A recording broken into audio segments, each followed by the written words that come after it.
It's hot. Wow. What's wrong? You doing it? Dr. JC Cooley. It's the JC Cooley Show. It's your life.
The James Cooley Show, It's Your Life, can be heard every Sunday at 6 p.m. right here on 660 AM The Answer in Dallas-Fort Worth. Life is full of circles, cycles, phases, and stages. It's your choice to ignore them or embrace them. Motivational speaker, author, military veteran, and founder of the JC Cooley Foundation, James Cooley, and his guests will inspire and equip you to strive for your own greatness and overcome adversities. Listen to The James Cooley Show, It's Your Life, every Sunday at 6 p.m. right here on 660 AM The Answer in Dallas-Fort Worth.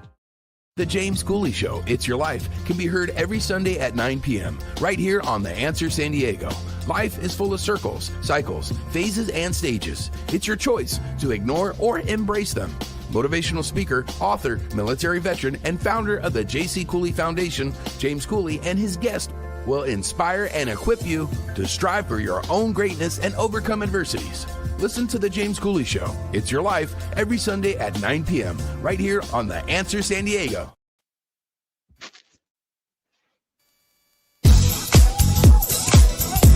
Yeah.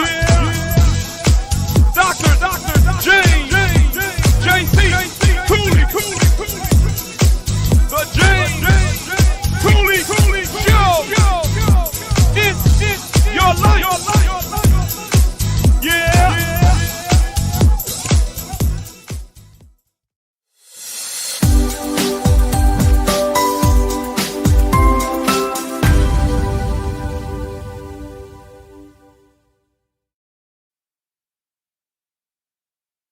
I'm your host, Dr. James JC Cooley, and we got an absolutely wonderful show coming your way today. And I tell you, this guest that we got on is sensational. He's going to talk about a lot of other stuff. But I tell you what, before we get started, let's lock all the programs in at the same time. Let's do it, Todd. Are y'all ready for the Dr. James JC Cooley Show? It's your life. That's right. Hello. Welcome to the James Cooley Show. It's your life. I'm your host, Dr. James JC Cooley. But hold up. It's Tuesday. We got Dr. Michael Mantell back again. And he haven't been on the show in 3 weeks because I've been hanging out over in Africa. Just got back, and it's an absolute pleasure having him back today. I kind of miss you, Doc. Hey, my friend King James. I've been missing you. I've been counting the days till we get back on track. And here we are with a tremendous guest. You're right. This guest right here, anytime we're dealing with AI, anything, it's right now in today's time, it's a learning experience. It's education. It's being able to function. So I tell you what, I'm looking forward to this show. Whichever platform that you are watching us on, all you have to do is just go to the comments, ask any questions that you might have. I promise you we'll get you. And that's if you're listening to us on the radio, all you have to do is pick up that phone and dial 1-888-344-1170. Again, that's 1-888-344-1170. Dr. Mike, just like you said, this guest is fantastic. I'm happy to be back. Let's get this party started. Michelle, how you doing? I am doing great, James. Can you introduce the title of the show, the purpose of the show, and introduce this absolutely fantastic guest? And always remember the link is what you think. We're going to talk about that a little bit. Yes, the title of today's show is From Hype to Bedside, AI in Healthcare, the Good, the Bad, and the Unknown. So we're having a sit-down conversation with Dr. Harvey Castro. He is an AI futurist, healthcare visionary, and author. We're going to talk about the good, where AI is already delivering real value, the bad, risks we cannot ignore, the unknown, agentic AI, and the shift from advisor to actor, the leadership imperative, building human-centered AI. So Dr. Harvey Castro, he's known online as #1 Dr. GPT in is an emergency physician, AI futurist, and chief AI officer at Phantom Space. He's a 5-time TEDx speaker and advisor to governments and health systems. Dr. Castro focuses on building human-centered AI that enhances safety, performance, and trust from hospital systems to space-based health innovation. He's the author of ChatGPT in Healthcare and a leading voice on responsible AI governance, digital twins, and the future of clinical decision-making. With over 50,000 LinkedIn followers, he helps clinicians and executives move beyond hype toward practical, safe AI deployment. Please welcome back to the show, Dr. Harvey Castro.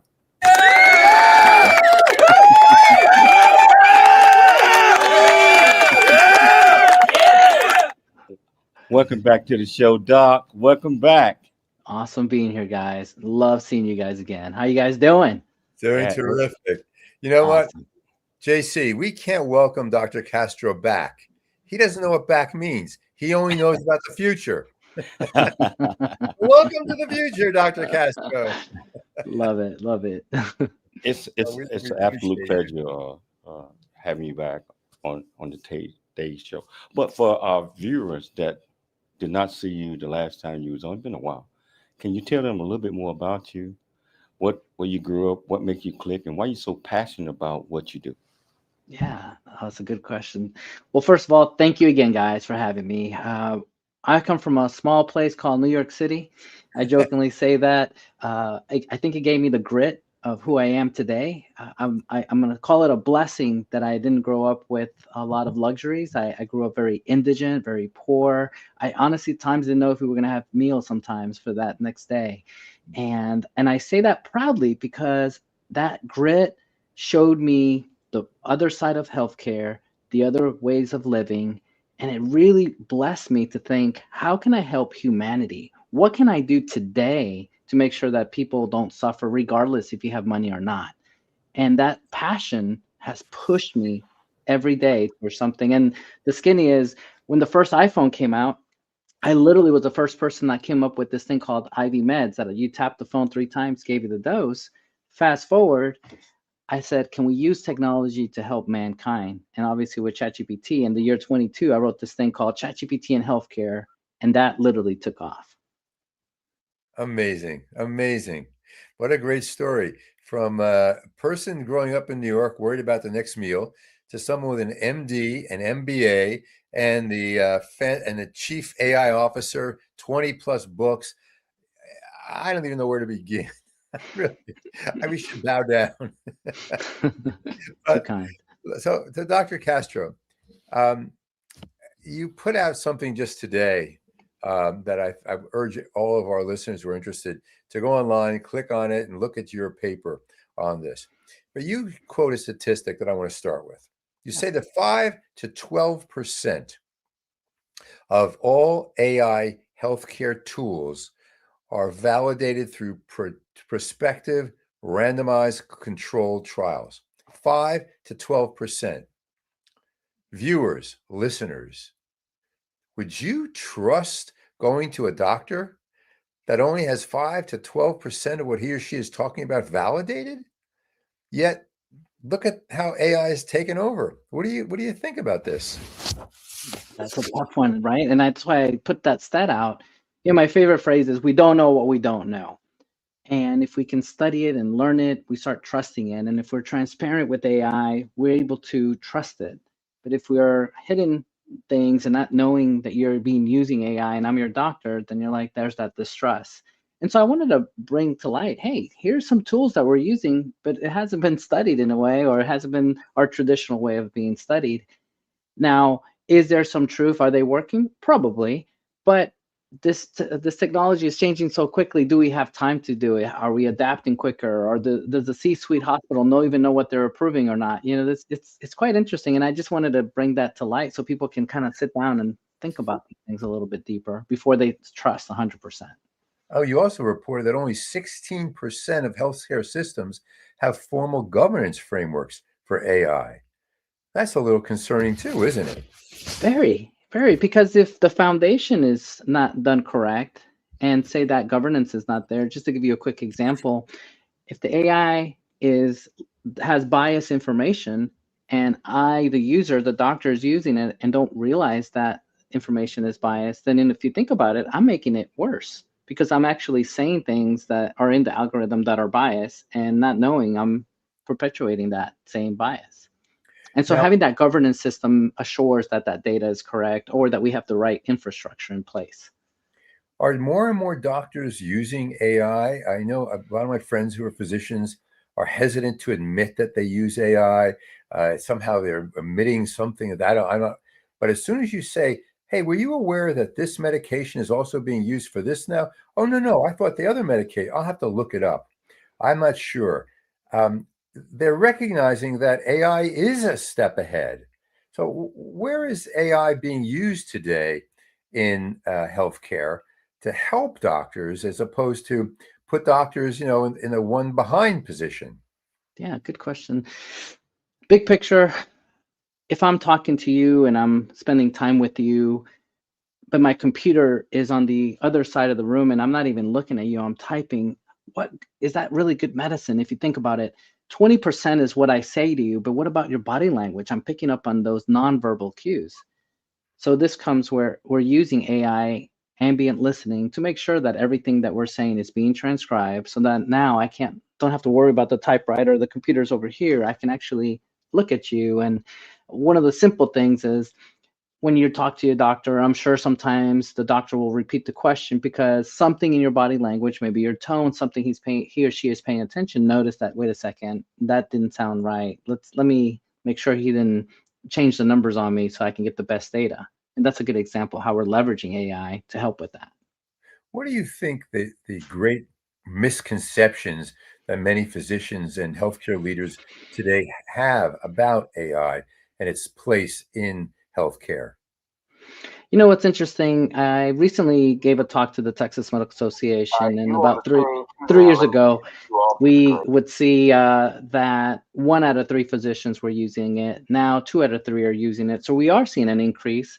And so big picture, physicians are understanding it more. But what I find more interesting is that the younger physicians that are early adapters are jumping into this technology, and some of the older physicians, I'm not trying to profile in any way, are being a little bit more hesitant. And it's nice to see the both populations working together to see how can we help healthcare. When you were on last time, you talked about the fact that patients sometimes, physicians will sometimes ask. Log back in, and you Yeah. just joined James, again. You're on your cell phone. Let me get James, you out. Ooh. I'm Okay. hearing you on a cell phone. We had that just a moment or two. I'm not sure what's going on. Technology is taking over here. The AI gods, maybe I upset them. No, I hope the audience doesn't mind. Yeah, let me go on stage because I'm going to have to log out. You're on stage, James. Okay, no, take me off screen. There you go. No worries. I'm not So sure you what were we're saying. I was going to say, you talked about that physicians are asking on their intake forms, do you use AI? Have you looked up the issues that you have with AI? More and more physicians are embracing that. But if you had in one sentence to explain healthcare AI to a patient, what would you tell the patient? In one sentence, I would say, for better or worse, I'm human and I will make human mistakes. and the AI is going to be here to make sure that I don't make any mistakes. It's Uh-huh. not driving the force. It's just checking up on and saying, hey, this data, are you aware of this? Or, hey, your patient, you forgot to check the patient's ears. Did you check those ears? Right. So it's a way of making sure that we are staying up to whatever the latest is. And hopefully patients feel a sense of reassurance about that. Yeah, I tell you what, we have to take a station break. We're having a little technical difficulty at my end, so just hang in. The conversation is absolutely fantastic.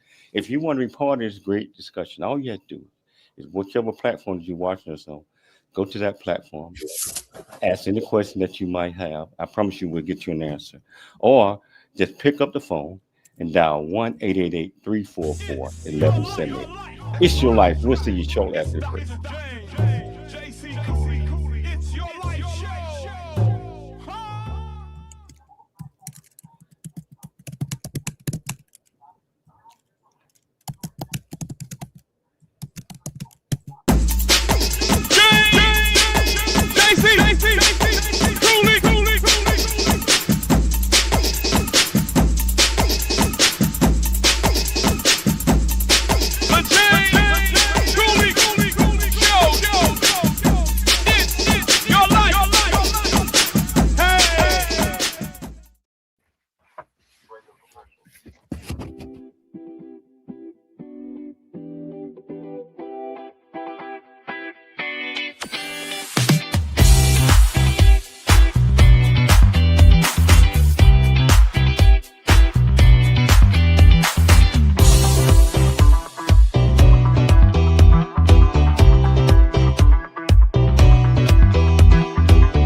One, two. It's your life with Dr. JC Cooley. Yeah. All right. Your life with Dr. JC Cooley.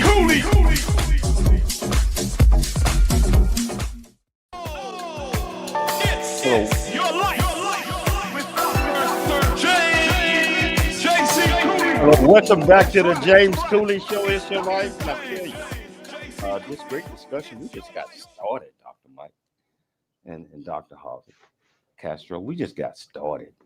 And this, so much information you already shared, but we're going to share a whole lot more. I tell you what, if you want to be part of this conversation, all you have to do is just go to the comments. That's any question that you might have. I promise you we'll get you an answer. Turn it back over to you, Dr. Mike. Absolutely. Thank you so much. And again, please excuse all the technical difficulties. As I said to Harvey in the break, we don't usually have these technical difficulties. Leave it to having a technical AI expert on when all this stuff happens. JC, I had to turn it on from JC, we're hearing you still, and we're seeing a frozen picture of you. Hope you can hear that, JC. So let me go on. So, Harvey, let's look at the last 12 months or so. What do you see as some of the biggest changes that AI is speedily making over the last year? Yeah. I see these models getting better and better and better. I see us as a culture understanding these tools better and better. And as a result, we're using them at a better degree and more efficient degree. I know right before we came on the entire show, you were sharing about your personal data and healthcare and how you're able to leverage. And I don't know if you would have done that 2 years ago or a year and a half ago, but you're feeling more comfortable with these tools. And if you think about it, as time progresses and the model's getting better and your use of them are getting better as a society, we're going to start doing interesting things. And in healthcare, hopefully improving our healthcare. We used to look up questions that we had on Google and did a search on the top bar on Google and so forth. And then ChatGPT and Gemini and the other ones came along, and we would type things in there. I had blood work done recently, and I put in all the blood labs into the different things to look at them. Unfortunately, there was some overlap, but there was also some discrepancy. What's the patient supposed to do? That's what the physician comes in and helps. Exactly. Makes sense. Exactly. Very well said. ChatGPT opened the product around mid-January that's called ChatGPT Health. And the idea is you were able to put all your wearables, your data, and then there's literally a button that connects with all those databases. But now it has encryption and it connects with their database and is able to have a conversation. And I think as that platform gets better and better and the accuracy gets better and the doctor in the loop is able to help, I see that being an amazing tool for patients. Are there certain specialties that are benefiting more right now than others? Good question. Right now, the FDA has approved mostly radiology models, and it kind of makes sense. On the geeky side, there's something called structured data, meaning all those x-rays have been digitized, it's very structured, and as a result, they're able to train their database, and as a result, AI can now be able to say, oh wait, this CAT scan and this x-ray actually has the XY disease, and then it can help the doctor, the human, because sometimes the human can't see certain things. And so we're seeing so many models going that way. On the patient electronic medical records, we are seeing some, but the majority is cardiology and radiology. Cardiology and radiology, And so we've been reading a lot about how, and you mentioned earlier, how AI can listen to the conversation. We don't need to be sitting at the computer taking notes. It's ambient.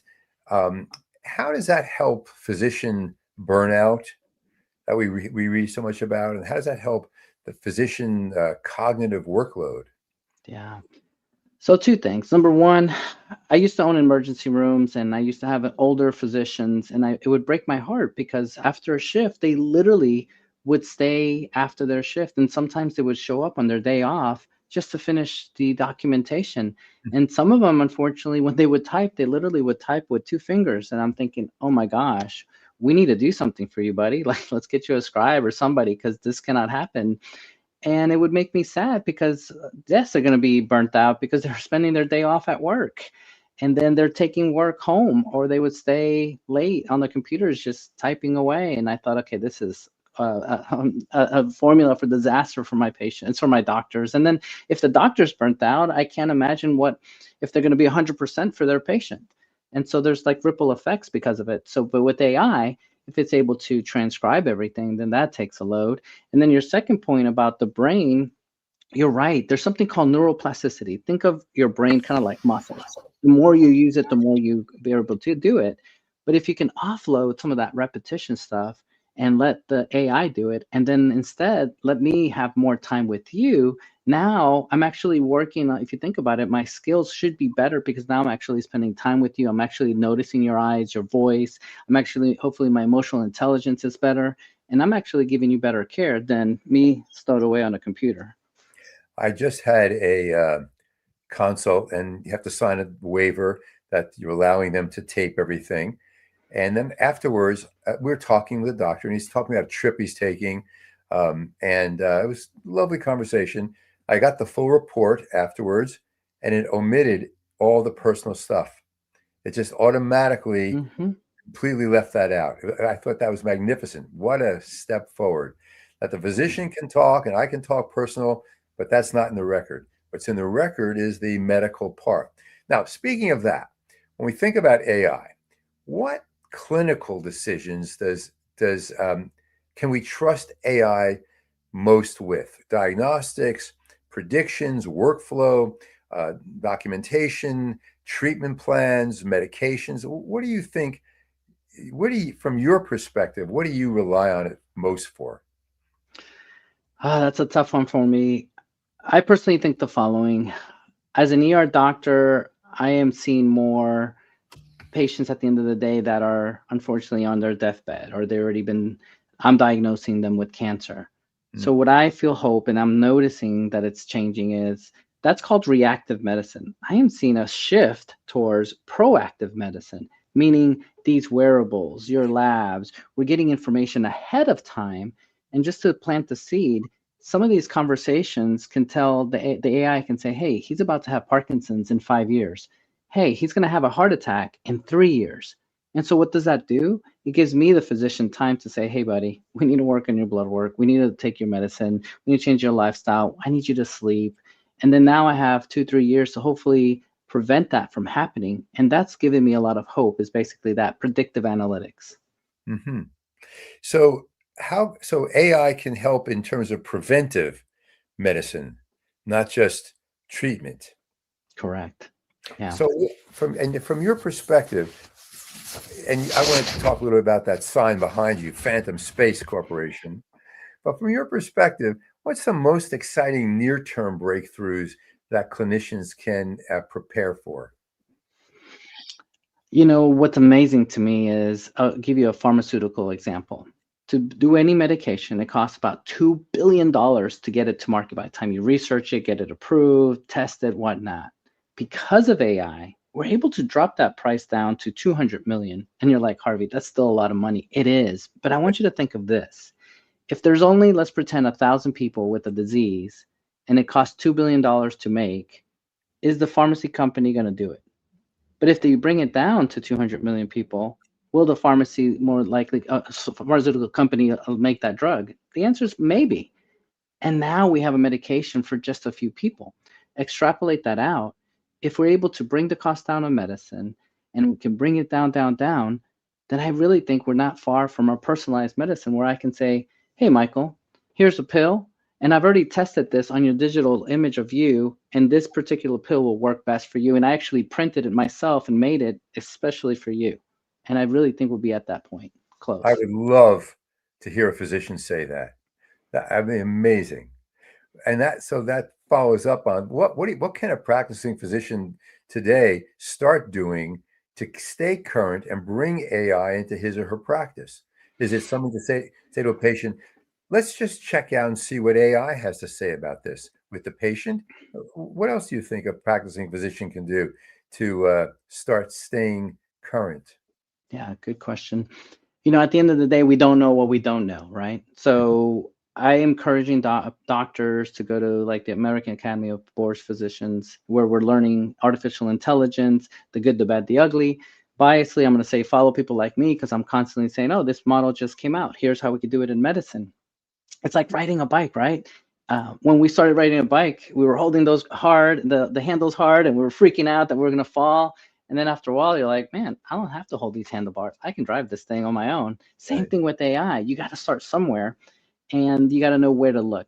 The second thing I want to say is, we're getting there, where the AI system, it'll be kind of like a food label for your when you go get some medicine, or food. That's like a food label. And then the AI can say, okay, this data is missing. This is where we're strong. This is when it was last updated. And then we need to educate the workforce, or the healthcare team like me, saying, okay, well, I can use this model, but don't use this model for this particular population, because it's not in the model and it's not going to be right.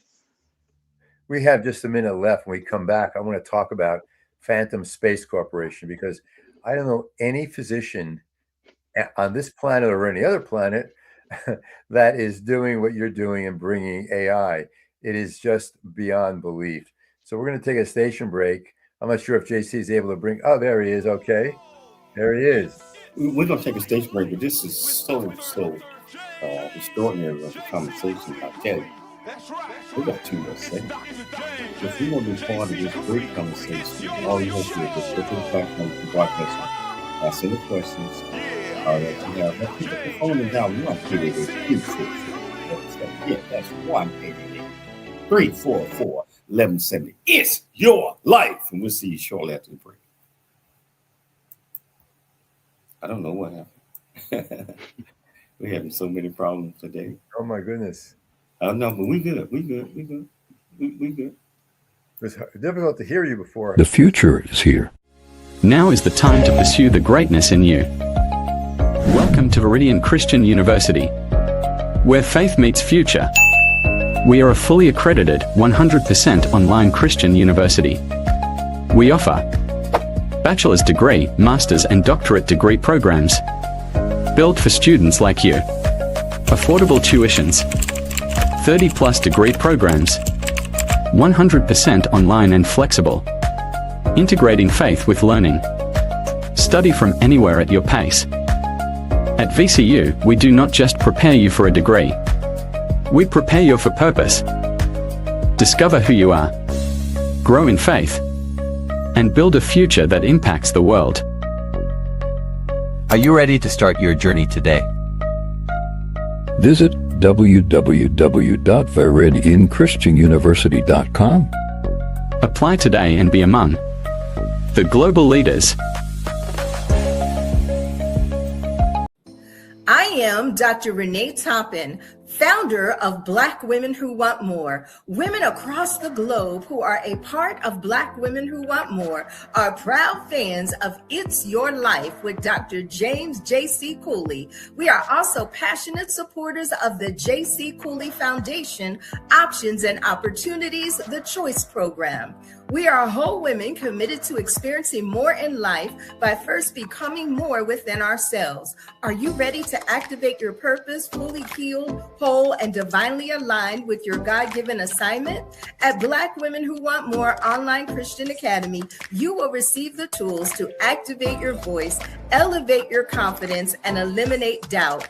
Be more, do more, have more with Black Women Who Want More. Because as Dr. James JC Cooley reminds us, it's your life. We invite you to join us on this transformative journey at bwwmacademy.com.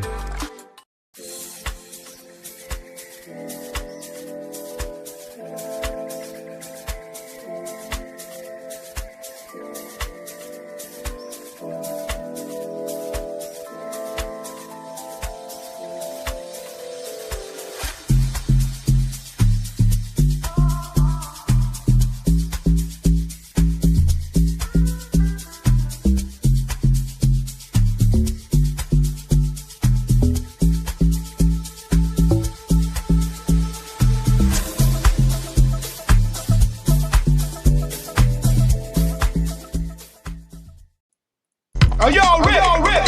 It's about that time for the It's Your Life show. Dr. James JC Cooley. That's right. It's your life. Cooley.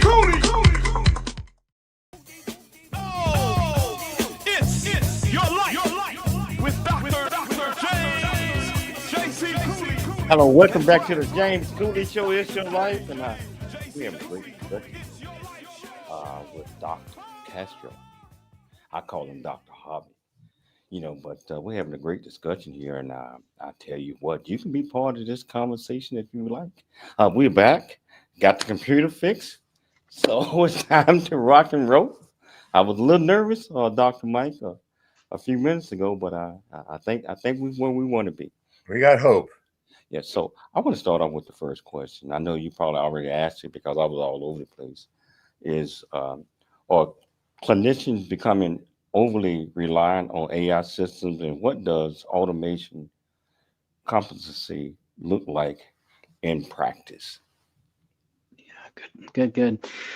So I do definitely see the bell curve, and I'm really big on let's teach our doctors the good, the bad, the ugly. Let's show them under the hood. Let's tell them what to look for. Because again, we don't know what we don't know. But if we can tell our doctors, hey, these are the things that are bad about this model. Hey, these are the things that are good. And this is how you're going to mess up with your clinical care if you're not aware. I feel like we're doing better. And so one of the problems is this technology is exponential. It's going so fast that no human really can keep up with it. And then physician side, we're conservative. We want to make sure that we do things right, because if we mess up, horrible things can happen. I mean, literally, these are people's lives, as opposed to the AI say, hey, Harvey, go buy that stock and I lose money. You know, no one's dying per se. Yeah. So when I'm sure with any system like AI, it sometimes contribute to an error. Where does the accountability truly lies in a case like that? Yeah, good question. Until AI becomes the standard of care, ultimately, the ultimate responsibility is going to be the physician. AI didn't go to medical school. AI didn't get certified by the state of Texas to practice medicine. AI, to me, is just like a tool.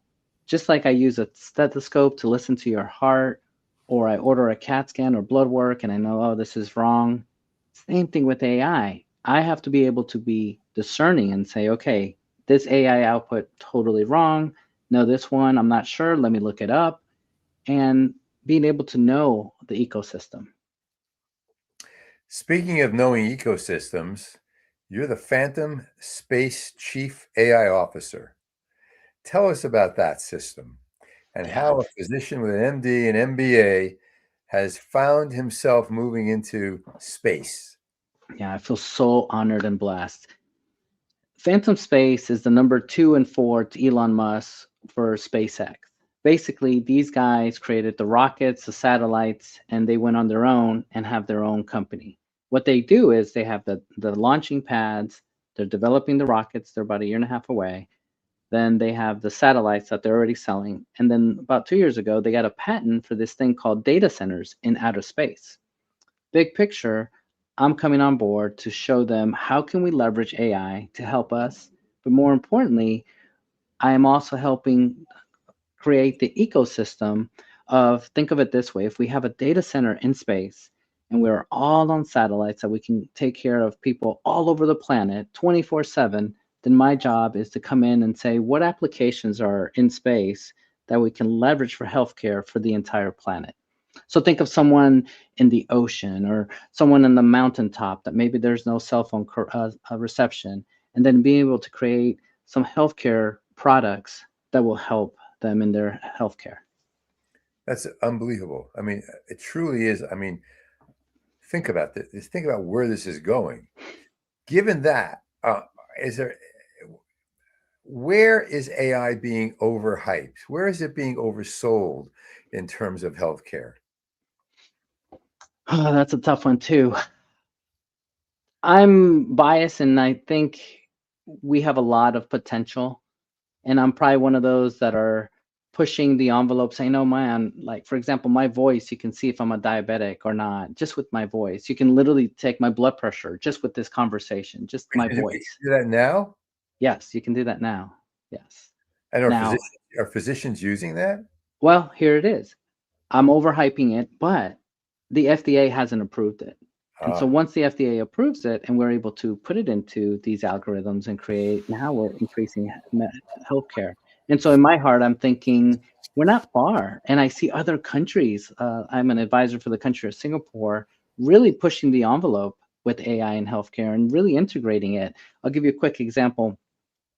They are looking at their diabetic patients, the ones that they're having trouble controlling, and they were able to determine through AI that the ones that they're having trouble actually live really close to fast food restaurants, and that these individuals are actually using fast food way more than other population because they physically don't live close to one. And as a result, they're able to correlate which ones sugars are worse than others based on where they live. The other thing they're doing is they're taking every citizen's genetics, and you're like, Harvey, that's really big brotherish, but listen to this.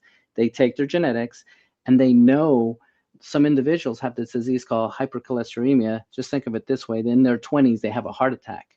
But because they identified them as infants, they're able to treat them and make sure that they don't get a heart attack in their 20s and that happens way later in life. So there is no overhype.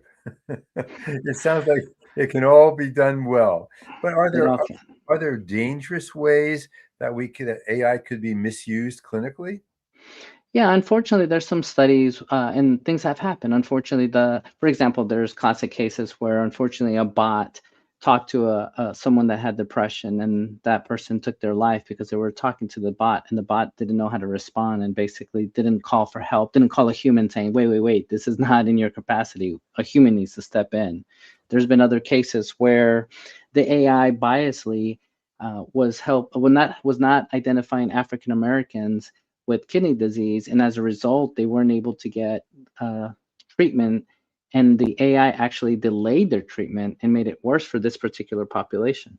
And so there are examples where this technology, if we don't know what we don't know, or we're not using it correctly, then it's going to miss things. Recently, I spoke in Germany, and the AI model, I spoke in dermatology, and it dawned on me, I was like, you know what? When I studied medicine, all my textbooks were a certain type of population, and all the color skin I saw was a certain type of population. And the same books are what's training the AI. So of course the AI is going to have biases because it hasn't seen it. Amazing. And so you mentioned bias. Bias in algorithms is widely discussed. We see it all the time. If I look up something, next thing I know, I'm being flooded with that information. How real is this risk in clinical deployment? And you're sharing some examples. Are there other examples that come to mind? Yeah. The famous phrase is garbage in, garbage out. Simple things that you would never think of. Your own personal records, they've gone and done studies, and they're like, you know what? A lot of patients have erroneous information in their own medical records, meaning maybe the scribe misheard. Maybe I typed something in incorrect. Maybe you said something, I didn't hear it right, and I put it down. Now that's part of your record, and then that's being sent to the specialist, and then that person's saying it wrong. And so we're seeing mistakes like that. And then think about it, if that's the data that we're using to train, and then something comes out of it, it's got the wrong information in it. And so just another point. It goes on and on and on. Are there warning signs that you believe that hospital executives ought to be looking at and watching out for before adopting an AI platform? Yeah, I'm really excited to say that the American Medical Association, there's different organizations out there with a checklist of things to do and check for. My advice is, there's several advice, but two things that I want to share is, one, there's this thing called model drift.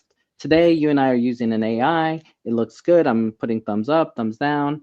But with time, it drifts and it changes so much that now the AI model is not doing what you and I were using it for, and therefore it has drifted, and now it's not producing the output that we needed.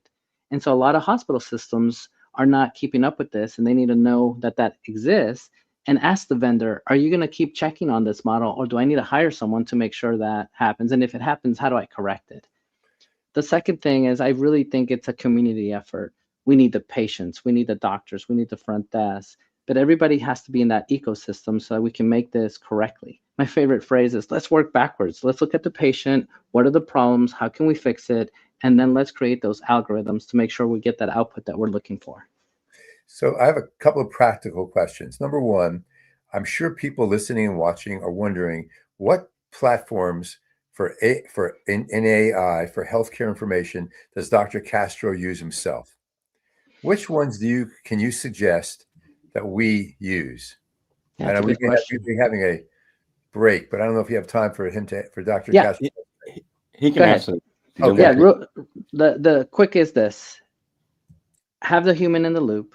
Whatever output you're using, if it's ChatGPT, Claude, make sure that the right human is the right doctor. So if it's an ER question, that you're asking the ER doctor. If it's a dermatology, that you're asking the dermatologist. I'm personally using different foundational models, but at the end of the day, there's some really specific for AI and healthcare, but it's more for us physicians and healthcare professionals. And it's not it's forward patient to me, not facing patient. Sorry. Got it. Okay. So Claude, ChatGPT, Gemini, these are the ones that you do suggest that the public can turn to. But then make sure that the doctor's in the loop. So whatever it says, that we can verify it, that it's not hallucinating. I also want to know about what prompts you suggest the patient type in to ask the right question. Yeah, there was a study, literally, I heard about it last night, and it's this: if you ask the prompt twice, so whatever you're going to ask, just cut and paste it and ask it twice in the same text, you get a better result. Something as simple as that. Wow. Okay, it's important to know that. It's an interesting one, and I can explain the geekiness later to you why it works. We're going to take a station break. What I tell you, we're going to come back and immediately we're going to talk about the linkage, what you think with Dr. Michael Mantell, and then get back with Dr. Harvey on this great topic. So if you want to be part of this conversation, all you have to do is just go to the comments that you're watching us on, ask any question that you might have. I promise you we'll get you an answer. It's your life, and we'll see you shortly after the break.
Dr. James JC Cooley. The James Cooley Show. It's your life.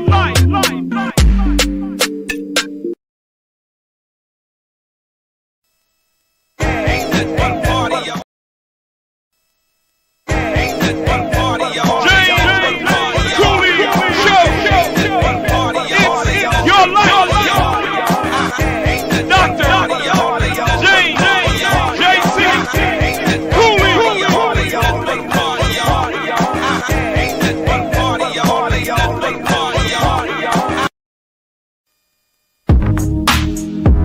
It's the James Cooley Show.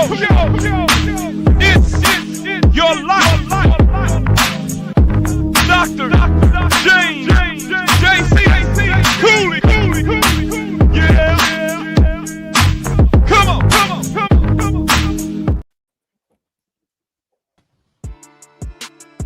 That's right. It's Dr. James. Your life with Dr. James. Hello. Welcome back to the James Cooley Show. It's your life. And Dr. Harvey Castro, you're amazing. The information that you're putting out. And unfortunately, I can't share the screen. I don't have it loaded up. So apologize for that. So I tell you what, this beginning of this segment, my partner, I wouldn't say in crime, but my main man, Dr. Michael Mantell, we're going to talk about what you call the link is what you think. So, Dr. Mike, what do you have for us today? All righty. Well, I'm going to turn to page 66. This is called Now, and it relates to something you put up earlier about time. Now. That's really all we have. Now. Not then, not tomorrow, now. See the joy and satisfaction in this moment? No. Look closer. It's there. It'd be a shame to blame not seeing it in someone else. Uh-oh. Guess who's listening when you speak? You are. Speak victory, not defeat, no matter what. Those limiting thoughts that are sabotaging you, detach from them completely. Dispute them, challenge them. Accept, not like, but accept what is in front of you with complete unconditional regard and be completely non-judgmental. Now, sigh. This is mindful peace.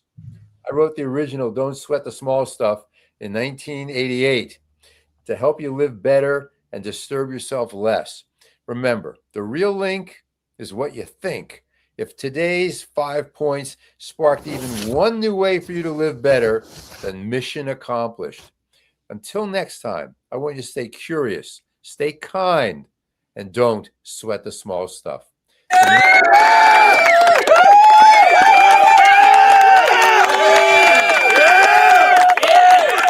You know, that kind of goes with what we're talking about today. But before I turn it back over to you, Dr. Mike, I want to tell everybody we got a special show tomorrow.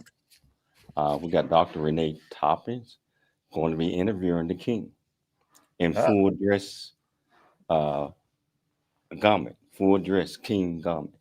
So I want everybody to tune into that, and I'm going to tell you a little bit about my kingdom, how I became the king, and a lot of other things. So I don't know what Dr. Renee is going to question, but we're going to get it right. You know, so tomorrow, same time, same place. I'll tell you what, Dr. Mike, I'm turning it back over to you. All right. So I want to know, first of all, what are the biggest unanswered questions in your mind right now that AI can be working on or is working on? You know, for me personally, I'm really stoked about this. Google created this thing through DeepMind that is called AlphaFold. And think of it this way. AlphaFold. Think of it this way. In life, it's all about keys. And in the biology, it's about this 3D structure of how to come up with the keys to open up certain pathways. The skinny is this. AI has determined all these models, what these molecules look like. And as a result, it gets us closer to opening up keys. And why does that matter? Imagine if you had high cholesterol and I could design a drug to open up the pathway so that you don't have high cholesterol. And by mapping out all of these keys, in the near future, we're going to start being able to develop all these drugs. And that makes me so excited. And it made so many people excited that they got a Nobel Prize for this concept and for actually proof of it. And just to give you an idea, people to map out one of these keys would take a PhD student all like their career to get to it. Now the AI is doing it within minutes. Well, that brings me to the next question. You're reading my mind. Maybe AI is connecting here or something. I don't know. But in any case, what skills in medicine do you think are going to become more and more obsolete? And what new competencies are becoming more essential? You know, back when I was a medical student, it was really important for me to memorize things, know the Krebs cycle, know how this things. And now I feel like it's not so much about memorizing, it's more about understanding the different disciplines and putting it all together. And so for me, I think it'll be more changing my brain towards more complex thinking and figuring out things. And the other that I think the new thing that will emerge, and you'll find this interesting, is I think it'll be the English majors, the ones that have better verbal skills, the ones that have better emotional intelligence to connect and talk to people. And those skills will be so much more important because in the world that is AI and that it may be cold, maybe just not there, that empathy factor, that touch factor, that connection will be so much more important. You're clearly optimistic. That comes across as your whole life. It's amazing. You are the leading voice in AI and healthcare, as far as I'm concerned. Thank you. But quietly, when you put your head in the pillow at night, what concerns do you have long term about AI and healthcare? I'm honestly worried that it's just like a car. Some people won't know how to use this tool, and there'll be some atrophy in our brains in the sense that if I'm using it like a muscle to think about things, I'll give you a real example. GI doctors that are doing endoscopies and checking for biopsies in your colon to if there's something wrong, they have realized that the AI can identify these things better than the human. But then after a period of time, that GI doctor that was really good at identifying these things that needed to be biopsied that was abnormal in your colon, with time, they did a study where now their skill level went down because they were relying so much on the AI that they literally lost that skill. And so that worries me.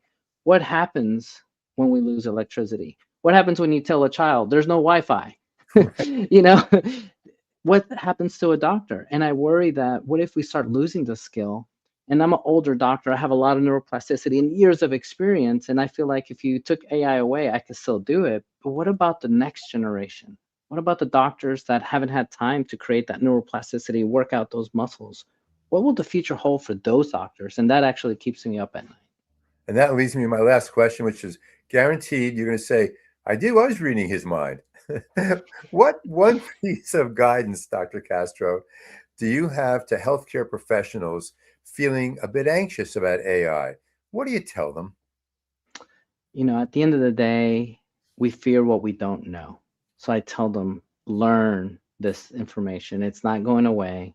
The Pandora's box is open. We need to learn so we know what we don't know. Because if not, you're going to fear it. And if you fear it, you're not going to use it. And if you don't use it, you're going to be hurting our patients. This is a cognitive and cultural shift in how medicine thinks and decides and cares. It's not just a technology shift. So thank you very, very, very much. Thank you. You know, I want to personally invite you back again, Dr. Castro. I'm talking about sooner than later. For sure. The information you just shared is so valuable. You know? So I want to thank you and invite you back. I'd like to thank Dr. Mike Mantell. I mean, I told you I've been away 3 weeks. Yes. I missed him dearly. I'd like to thank Dr. Michelle Cooley for putting together another absolutely outstanding show. Most importantly, I'd like to thank our viewers and listeners for tuning into the James Cooley Show. It's Your Life, Monday through Friday, 2 p.m. Pacific Standard Time, 4 p.m. Central Standard Time, and 5 p.m. Eastern Standard Time. Always, always dream big, think big, and be big at everything you do. We'll be back. It's your life. That's right. It's your life.